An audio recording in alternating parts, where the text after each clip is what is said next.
አይሾው ስፒድ በአንድ ወቅት ምንም የሌለው ደሃ እንደነበረና እናቱ ቤት ቪዲዮ ጌም ስለሚጫወት ብቻ ሁሌ የሚቆጣ እንደነበር ብነግራችሁ ታምኑኛላችሁ?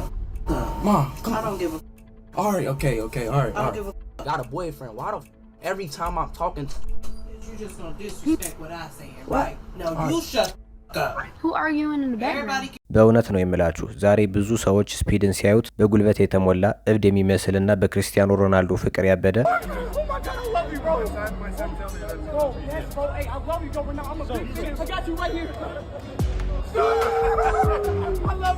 ሀብታም ዩቲዩበር አድርገው ያስቡታል። ነገር ግን ስፒድ ሁሌም እንዲህ አልነበረም። ከኋላው አስቸጋሪ ታሪክ ነበረው። በስታቲስቲክ ደረጃ እዚህ ይደርሳል ተብሎ የማይጠበቅ ቢሆንም ህይወት ብትከብደውም እሱ ግን ወደፊት መግፋቱን ቀጠለ። በዚህ ቪዲዮ ስፒድ እንዴት ከድህነት ወደ ሀብት እንደተሸጋገረ ገልጽላችኋለሁ። ጅማሬው ወደ ኋላ እንመለስ። ስፒድ ሀብታም የመሆን እድሉ በጣም ጠባብ ነበር። ዳረን ዋትኪን ጁኒየር ጥር 21 ቀን 2005 በሲንሲና ኦሃዮ ተወለደ። ወላጆቹ ገና በልጅነቱ በመፋታታቸው የተረጋጋ ቤተሰብ ውስጥ አላደገም። እናቱና አባቱ እየተቀያየረ ከሁለት እህትና ወንድሞቹ ጋር አድጓል። በፍቺ ቤት ውስጥ ማደግ ምን ያህል ምስቅልቅል እንደሆነ ለምታውቁት ግልጽ ነው። በልጅነቱና በጉርምስና ወቅት ስፒድ እግር ኳስ በብዛት ይጫወት ነበር። ይህ ከቤተሰብ ግጭትና ከጩኸት የሚያመልጥበት መንገዱ ነበር።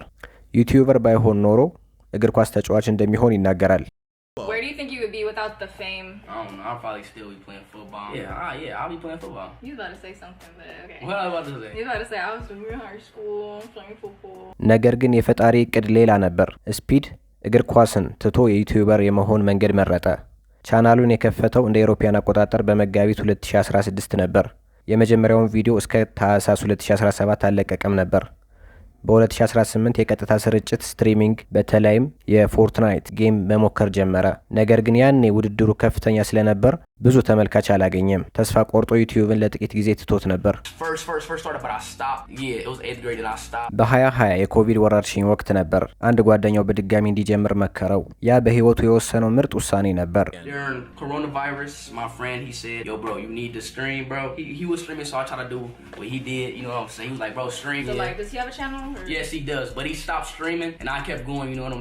የኤንቢኤ 2K ስርጭቶችን ሲጀምር ቻናሉ ማደግ ጀመረ። በሰኔ 2020 በሳምንት 150 አዳዲስ ተከታዮችን ወይም ሳብስክራይበር ያገኝ ነበር። ከግማሽ ዓመት በኋላ ይህ ቁጥር ወደ 1000 አደገ። ስፒድ ስኬታማ የሆነው በልዩ የሰውነት ባህሪውና በጩኸቱ ነው።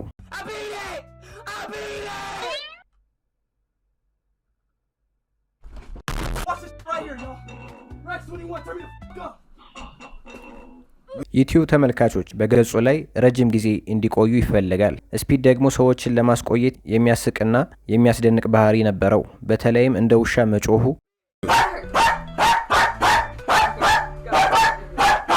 ሰዎችን ያስገርም ነበር። ይሄ ደግሞ ተመልካቾቹ ሁሌም እንዲመለሱ አደረጋቸው። የስፒድ አባት ይደግፈው ነበር። እናቱ ግን በጩኸቱና በባህሪው ደስተኛ አልነበረችም። በእኔ ቤት እንዲህ አይነት ጩኸት አታደርግም ትለው ነበር። You just gonna disrespect what I say, right? No, you shut up. Who arguing in the background? በመጨረሻም ስፒድን ከቤቷ እንዲወጣ አደረገችው። ስፒድ የህይወት ዘመን እድሉን ላለማጣት ሲል ቤቱን ለቆ ወደ አባቱ ቤት ዲትሮይት ሄደ።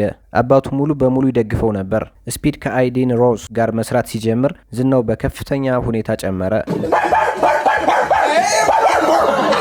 በ2021 መጨረሻ 4 ሚሊዮን ተከታዮች ነበሩት። ሆኖም በዓለም አቀፍ ደረጃ የታወቀው ለክርስቲያኖ ሮናልዶ ያለውን ከፍተኛ አድናቆት ማሳየት ሲጀምር ነው። ሮናልዶ በዓለም ቀዳሚው ዝነኛ በመሆኑ ስፒድ ስለሱ ማውራት ከዓለም ዙሪያ በሚሊዮን የሚቆጠሩ ደጋፊዎችን አመጣለት። በመጨረሻም ሮናልዶን በአካል አግኝቶታል። ስፒድ ምን ያህል ገንዘብ ያገኛል?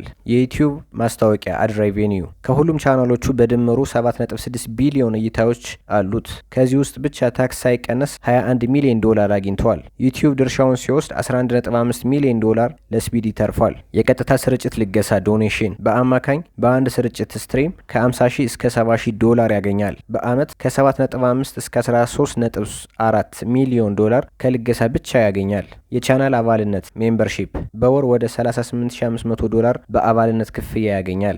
ንግድ ስፒድ ልብሶችን በመሸጥ በአንድ ዙር ብቻ እስከ 16 ሚሊዮን ዶላር ሊያገኝ ይችላል። ንብረቶች በ10 ሚሊዮን ዶላር የተገዛ ቤት በፍሎሪዳና ውድ የሆኑ መኪኖች ላምበርጊኒን ጨምሮ አሉት። ሙዚቃ በየወሩ በስፖቲፋይ ወደ 1 ሚሊዮን የሚጠጉ አድማጮች አሉት። ማጠቃለያ በአጠቃላይ የአይሾው ስፒድ ሀብት ኔትወርዝ $55 ሚሊዮን አካባቢ እንደሚሆን ይገመታል። ታክስ ከተከፈለ በኋላ $34.6 ሚሊዮን ይኖረዋል። ስፒድ ተግዳሮችን ወደ እድል በመቀየር በ5 ዓመት ውስጥ ከድህነት ወደ ከፍተኛ ባለጸጋነት ተሸጋግሯል። ስፒድ የሚሰጠው ምክር ሁልጊዜ መንገድ አለ፣ አልችልም የሚለውን አእምሮህን ዝጋው፣ መንገድ አለ። ለዛሬ የነበረን ታሪክ ይህንን ይመስላል። ቪዲዮ እንደተመቻችሁ ተስፋ አድርጋለሁ። እንደዚህ አይነት ተጨማሪ ታሪኮችን ለማግኘት ቻናሉን ሰብስክራይብ ማድረጋችሁን እንዳትረሱ። በቀጣይ ቪዲዮ እስከምንገናኝ ሰላም ቆዩልኝ።